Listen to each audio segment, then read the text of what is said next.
하나님의 말씀은 마태복음 5장입니다.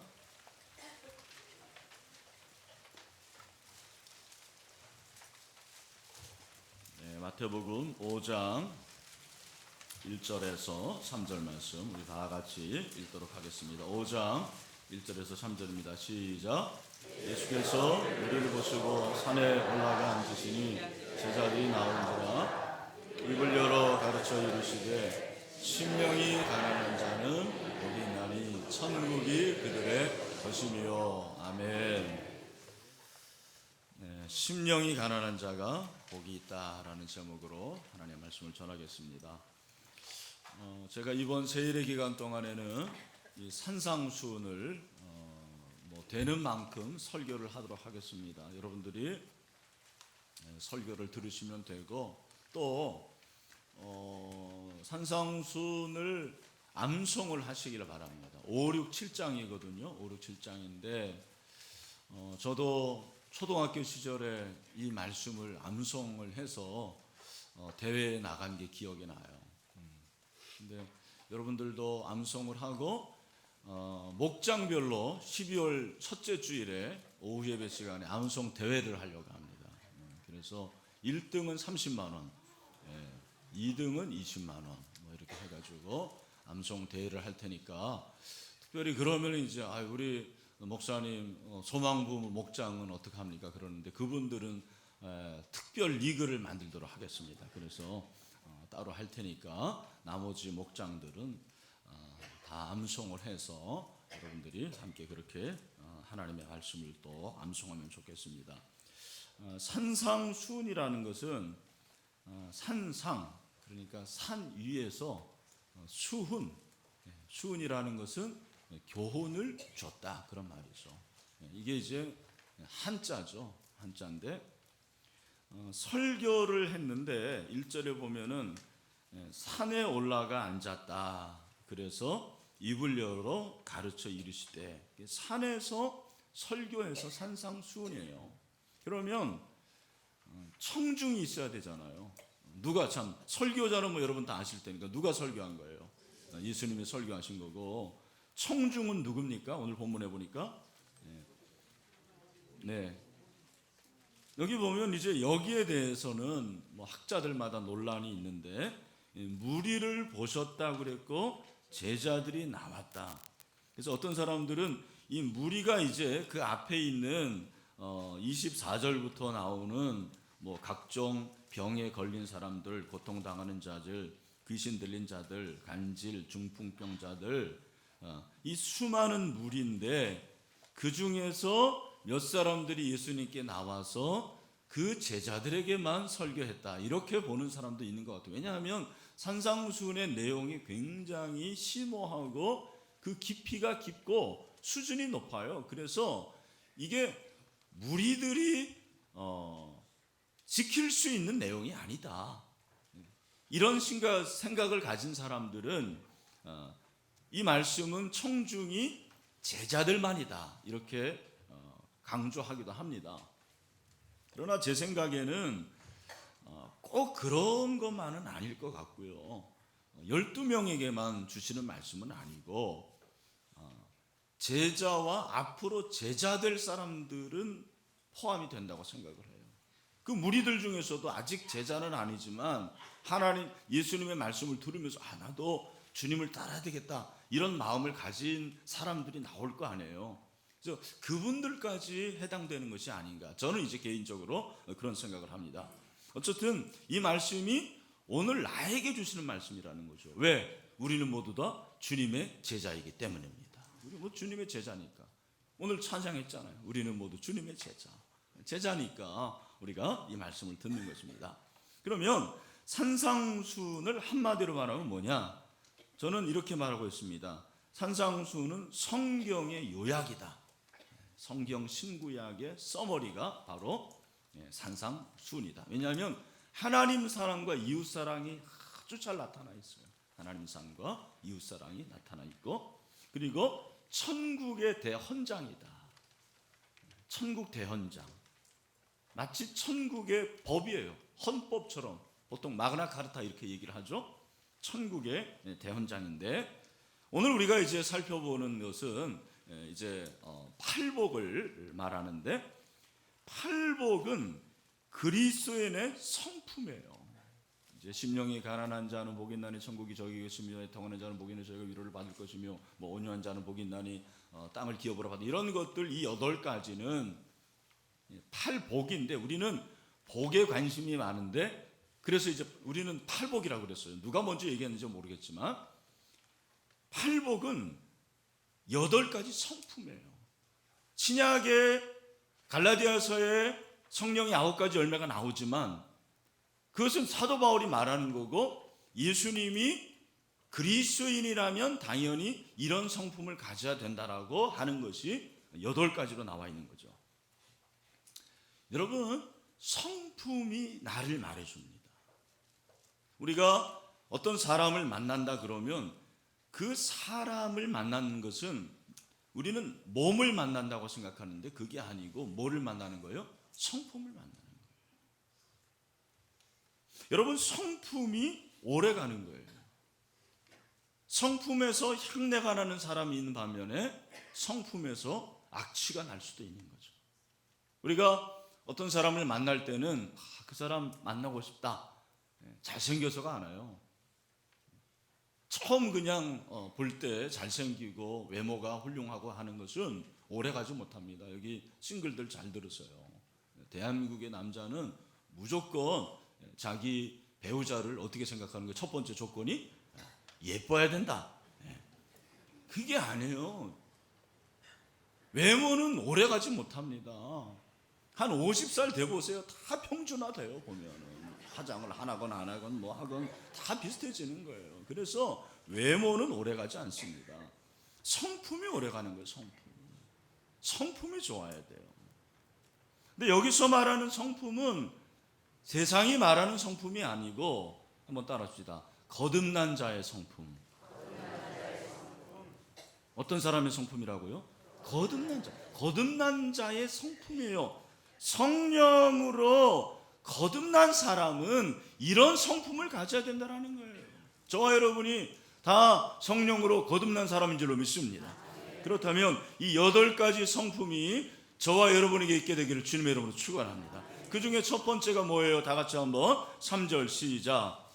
심령이 가난한 자는 복이 있나니 천국이 그들의 것이며. 자, 심령이 가난한 자. 제가 질문을 한번 해볼게요. 거기 나와 있는데, 심령이 가난하다. 여러분, 가난한 자가 복이 있다고 생각하십니까? 나는 가난한 자가 복이 있다가 생각한다는 분 손 들어보세요. 손 내리시고, 나는 아니다, 가난한 자는 복이 있지 않다, 없다, 손 들어보세요. 한 분도 없네요. 네. 나는 모르겠다. 네, 솔직히 여러분, 굉장히 어려운 주제죠. 왜 그러냐면 이 가난한 것이 우리가 보통 말하는 물질적인 가난인가, 아니면 그냥 영적인 가난인가, 이 문제가 이제 나오잖아요. 여기에 대해서도 많은 논란이 있는 것 같습니다. 그런데 저는 심령이 가난하다 그랬으니까 심령이 가난한다. 그 원어를 보면 영 안에 그렇게 되어 있거든요. 우리의 영 안에 가난이 있으면 그 사람이 복이 있다. 그러니까 심령이 가난한 자라는 것은 영 안에 가난이 있는 자, 가난한 영을 가진 자, 그런 말이에요. 여러분 안에 가난한 영이 있습니까? 부자의 영이 있습니까? 가난한 영이 있는 거예요. 가난한 영이 있는 사람이 부자라는 거예요. 이게 세상의 원리와 다른 것입니다. 여러분, 예수님께서 오셔서 첫 설교를 하셨는데 누가복음 4장 18절에 보면 주의 성령이 내게 임하셨으니 이는 가난한 자에게 복음을 전하게 하시려고 내게 기름을 부으시고 나를 보내사 포로된 자에게 자유를, 눈먼 자에게 다시 보게 함을 전파하며 눌린 자를 자유롭게 하고.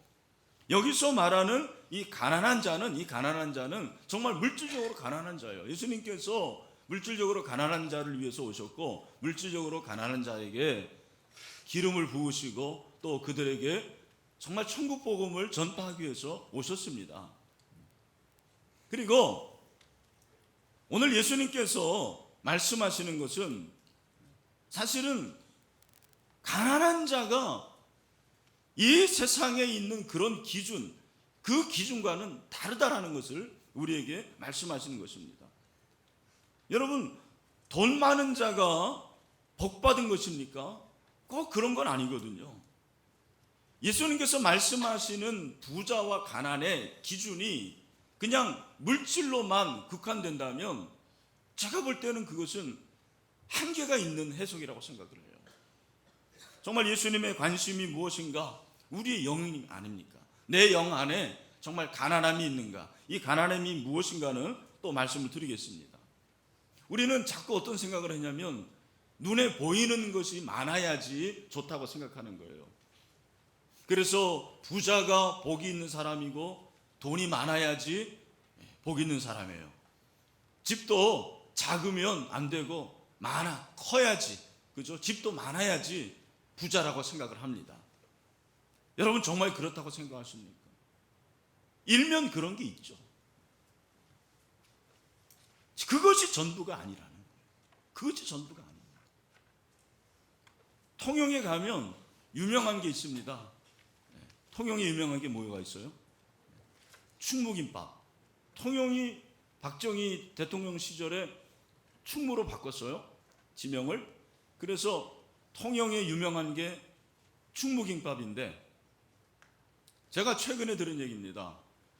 충무김밥의 원조가 모모 식당이에요. 그거 뭐 얘기하면 또 안 될 것 같아서. 모모 식당이 있는데 그 식당에 할머니가 원조예요. 근데 그 할머니가 자식이 있을 거 아닙니까? 그 식당이 돈을 그냥 주워 모읍니다. 그냥 긁어 모아요. 여러분들 참 옛날에 그런 거 한번 하시지 그러셨어요. 네. 요즘에 통영이 뭐 얼마나 관광객들이 많은지 몰라요. 오는 사람마다 다 충무김밥 주문해서 먹으니까 돈을 얼마나 많이 벌겠어요. 그 할머니가 자식이 있는데 그 자식 중에 큰아들에게 이걸 다 물려주고 싶었던 거예요. 그러니 여동생들이 있을 거 아닙니까? 다른 여동생이 주방에서 다 자기 손으로 해가지고 나가는데 얼마나 좀 그렇겠어요. 그래서 이 여동생이 독립을 한 거예요. 또 다른 동생도 독립을 하고. 그래서 여러분 이 형제들이 지금은 원수가 됐다라는 거예요. 만나질 않아요. 서로 자기 식당께 맛있다고 하면서. 저는 한번 생각해 봤어요. 야, 그렇게 돈이 많은 게 정말 복일까? 그게 정말 복일까? 여러분, 눈에 보이는 돈, 그것이 많은 것이 복이 아니라는 거예요. 심령이 가난한 자가 복이 있다. 여러분, 심령이 가난한 것이 무엇일까요? 심령이 가난한 것은 내 안에 만족함이 있는 거죠. 가난하다. 이 가난하다라는 것은 하나님께서 부어주시는 것을 날마다 구하는 거예요. 가난의 극치가 뭐예요? 거지 되는 거 아닙니까? 여러분, 거지가 되기가 어려워서 그렇지 한 번 되면 굉장히 편하다고 그러더라고요. 거지는 뭐 하는 거예요? 늘 달라달라 합니다. 심령이 가난한 사람은 날마다 하나님을 바라보는 거예요. 심령이 가난한 사람은 날마다 하나님을 앙망하는 거죠. 어제 제가 말씀드린 대로 하나님을 의지하고 그 하나님의 영으로 충만하기를 원하는 거예요. 여러분, 부자들은 어떻습니까? 돈으로 충만한 거예요. 그게 아니라는 것입니다. 심령이 가난한 것은 뭐예요? 하나님으로 충만하고 하나님의 영으로 날마다 인도함을 받는 상태, 그것이 심령이 가난한 것입니다. 사랑하는 성도 여러분, 여러분 안에 무엇이 가득합니까? 하나님의 영으로 충만하면 여러분은 심령이 가난한 사람인 줄로 믿습니다. 무엇이 우리를 불행하게 합니까? 비교가 우리를 불행하게 하는 거예요. 우리가 못 살았을 때는 상대적 빈곤감이라는 것이 없었어요. 왜? 다 가난했기 때문에. 오히려 그때가 가난했고 마음도 가난했습니다. 그러나 지금은 물질로 인해서 우리의 마음이 너무 부유해졌어요. 부자가 됐습니다. 좋은 의미가 아닙니다. 부정적인 의미로 부자가 된 것입니다. 여러분, 오늘날 이 돈이라는 것이 자꾸 우리를 비교하게 만드는 거예요. 한 학교 내에서도 부자 동네 아이들 그리고 가난한 동네 아이들이 서로 구별이 돼요. 행색을 보면 압니다. 교회 안에도 그런 일이 있을 수가 있는 것입니다. 우리 교회 이제 롯데캐슬이 입주해서 들어올 텐데 저는 벌써부터 우려가 돼요. 혹시 그분들과 우리 기존의 성도들이 어떤 물질로 인해서 구별이 되면 어떨까? 차별이 되면 어떡할까? 기도할 제목이라고 생각해요. 비교하면 불행이 되는 거예요. 내가 심령이 가난해서 하나님의 영으로 충만하고 날마다 우리가 감사하게 되면 우리의 이 가난을 통해서 하나님의 영이 충만해지는 그런 역사가 일어나게 될 줄로 믿습니다. 여러분 늘 외치세요. 나는 나고 당신은 당신이다. 이게 심령이 가난한 사람이에요. 나는 늘 만족합니다. 나는 감사합니다. 여러분, 하나님 앞에서 깨진 영을 가진 사람이 심령이 가난한 거예요. 하나님 앞에서 깨진 영을 가진 자. 여기 가난하다라는 것은 깨졌다 그런 말이에요. 자신의 무지함과 무능력을 고백하는 겸손한 자. 그러니까 심령이 가난하다라는 것은 감사하는 영을 가지는 거고요. 심령이 가난한 것은 깨진 영을 가지는 거예요. 내 자신이 얼마나 큰 죄인인가를 깨닫는 것이 가난해요. 내 자신이 얼마나 죄인인가를 깨닫는 거예요. 여러분 큐티 아시죠? 정말 잘하는 큐티가 뭔지 아십니까? 말씀을 통해서 내가 죄인인가를 깨닫는 거예요. 그리고 회개하는 거예요. 제가 어제 우리 큐티반에서 그랬어요. 여러분 정말 잘하는 큐티는 뭔지 아십니까? 내가 은혜 받고 인사이트를 얻고 영감을 얻고 말씀 안에 이런 놀라운 진리가 숨겨져 있었구나. 물론 그것도 좋지만 하나님의 말씀으로 내 자신을 보는 거죠. 내가 이렇게 죄인이구나. 내가 이렇게 악하구나. 그것으로 인해서 마음이 가난해지는 거예요. 나 돈이 없어서, 나는 건강을 잃어서, 내 자식들이 못나서 그래서 깨진 영이 되는 게 아니고 하나님의 말씀 앞에서 내가 이런 사람밖에 안 되는구나. 그러니까 십자가로 가는 거죠. 예수 그리스도가 피부한 거죠. 하나님을 의지하고 하나님으로 가득하게 되는 거예요. 여러분 내 자신을 바라봐야 돼요. 다른 사람 볼 필요가 없어요. 내 자신을 보면서 하나님 앞에서 가난한 영, 깨진 영을 가지고 하나님 은혜로 구할 수 있는 저와 여러분이 되기를 주님의 이름으로 축원합니다. 여러분 존 스타트는 이렇게 말합니다. 구약에서 가난한 사람은 괴로움을 당하는 자신을 구원할 능력이 없고 자신에게는 하나님께 요구할 권리가 전혀 없다라는 것을 인정하면서 구원을 위해 하나님께 의지하는 사람, 그러니까 감사하는 사람, 깨진 영을 가진 사람은 날마다 하나님을 의지할 수밖에 없는 거예요. 십자가를 의지할 수밖에 없는 거예요. 두 번째, 심령이 가난한 자에게는 뭐가 임한다고 그랬습니까? 천국이 임한다고 그랬어요. 왜 심령이 가난한 자가 복이 있나? 천국이 그의 것이기 때문이죠. 천국은 제가 얼마 전에 말씀을 드렸습니다. 천국을 한마디로 말하면은 예수님의 중심 사상이 하나님 나라라고 그랬고, 그죠? 천국이 하나님 나라예요. 근데 천국이 뭐냐? 하나님 나라가 뭐냐? 하나님이 통치하시는 나라입니다. 한번 따라합시다. 하나님이 통치하시는 나라. 여러분, 오늘 이곳이 하나님의 나라인 줄로 믿습니다. 왜냐하면 하나님이 통치하시기 때문입니다. 여러분의 가정이 하나님 나라입니다. 왜? 하나님이 통치하시기 때문입니다. 여러분의 생업 그 현장이 하나님의 나라입니다. 왜? 하나님이 통치하시기 때문입니다. 천국은 하나님 통치. 그러니까 잘 보십시오. 내가 아무리 가난해도 늘 감사하고 하나님을 의지하고 말씀 앞에서 깨진 영혼을 가지고 내가 하나님 죄인입니다. 예수님이 필요합니다. 십자가가 필요합니다. 라고 하면 그게 천국이죠. 아무리 집구석이 지옥 같아도 남편이 막 때리고 정말 폭행당하는 그런 아내들도 있더라고요. 자식들이 가출하고 사업이 엉망이고 여러 가지 문제가 있지만, 그러나 이렇게 가난한 영을 가지면 하나님의 통치를 받으니까 여러분, 내가 있는 그곳이 바로 하나님의 나라가 아니겠습니까? 그곳이 천국이 아니겠습니까? 그렇습니다. 그러니까 심령이 가난한 자는 천국이 저희 것임이라고 말씀하고 있습니다. 여러분, 하늘의 복은 낮은 대로 임하는 줄로 믿습니다.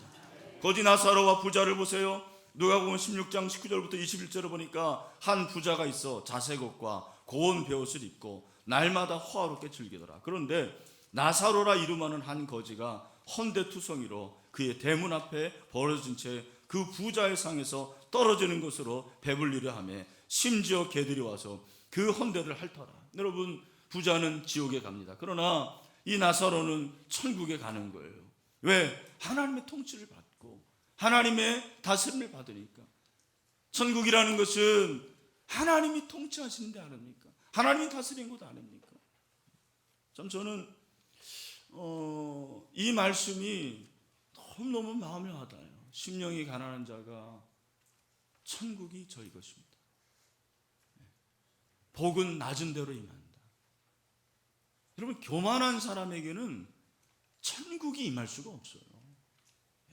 교만한 사람은 늘 비교하고 그리고 경쟁하고 그리고 남을 비판하고 하기 때문에 지옥이에요, 지옥. 그러나 심령이 가난한 사람은 늘 천국이에요. 여러분의 환경 가운데서도 그런 천국을 경험하는 거죠. 최근에 제 막내 동생이 저희 어머니를 모시고 저희가 청소년 시절에 살았던 그 정릉을 방문했다고 그러더라고요. 제 막내 동생은 참고로 부산에 삽니다. 참 그때 생각해 보면은 저희가 쌀가게를 하고 있었다고 그랬죠. 그 동네 저희가 가게 했던 건물은 그대로 있다고 그러더라고요. 그리고 집하고 가게하고 한 100m 떨어져서 저희 집이 약간 구릉진 데 있었는데 거기는 다 아파트가 됐대요. 여러분, 그 정릉 동부순환도로 그쪽에 가보면은 외곽순환도로죠. 거기 보면은 그 정릉 거기 기름동 다 아파트 됐잖아요. 지금 생각해 보면은 그때 저희 집은 있었어요. 그래도 근데 그 집이 얼마나 추웠던지 겨울 되면 그냥 이불을 산더미처럼 덮고 자야 돼요. 코가 늘 시려요. 다 아시죠? 화장실이 바깥에 있어. 푸세실. 우리 여기 학생들 아는지 모르겠어요. 푸세실. 그런데 그때 생각해 보면은 얼마나 감사했는지. 지금 생각해 보니까 더 감사해요. 그때는 어려서 잘 몰랐어요. 저희 어머니가 이렇게 말씀하시는 거예요. 이 목사, 우리가 얼마나 복 많이 받았냐.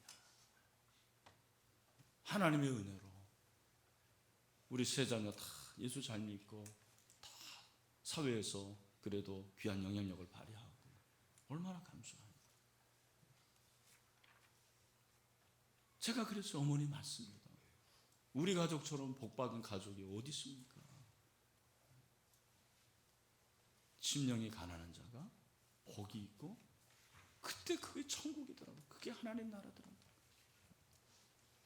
진정한 복의 기준은 돈을 얼마나 많이 갖고 조금 갖고가 아니라는 거죠. 내 안에, 내 가슴 안에 감사가 있는가? 내 영에 만족이 있는가? 내 안에 하나님으로 가득한가? 내 안에 성령으로 충만한가? 그럴 때 하나님이 통치하시고 그것이 하나님 나라가 되는 거죠. 말씀을 맺습니다. 오늘 말씀을 기억하십시오. 하루 종일 암송하세요. 심령이 가난한 자는 복이 있나니 그들에게 천국이 임할 것이다. 아멘. 여러분, 그들이 천국이 임하고 천국을 경험하게 될 줄로 믿습니다. 이 시간에 우리 다 같이 한번 찬